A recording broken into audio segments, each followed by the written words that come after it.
So hello गाईस, तर आता मी चालली आहे अलिबागला. आता मला जायचं आहे एस टी स्टँडमध्ये. तर फायनली मी पोचले एस टी स्टँडमध्ये आणि बघा मी काय खाते एस टीमध्ये. शॉर्ट्स हे माझे फेवरेट आहेत. आता आम्ही पोचलो कर्जत आणि हे मी व्हिडिओ शूट केलं आहे, समजून घ्या जरा. आता आम्ही काढतो आहे स्नॅप. हे पुकी, इट्स माय फेवरेट. हा माझा फेवरेट फिल्टर आहे. आणि आता ही दीदी बघा कशी काढते ह्या पुकीमधून स्नॅप. हाय पुकी.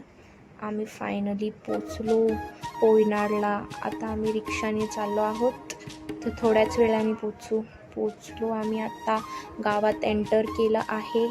तर फायनली मी माझ्या गावी पोचले आहे आणि आता आम्ही चाललो आहे वॉटरफॉलवर. आणि ते आम्ही पोचलो आणि आम्हाला येऊन समजलं की तिथे खूप गर्दी आहे, म्हणून आम्ही प्लॅन आमचं कॅन्सल केलं. आणि तुम्ही पाहू शकता इथला व्ह्यू किती भारी होता, पण काय करणार, आम्हाला जायला नाही भेटलं वॉटरफॉलवर. पण चला ठीक आहे, आता आम्ही चाललो घरी. आणि आमच्या गावात एक तळ आहे, आम्ही तिथे पोहायला जाणार आहोत. बंद गळ्या मंदी माझं मावनाग अंग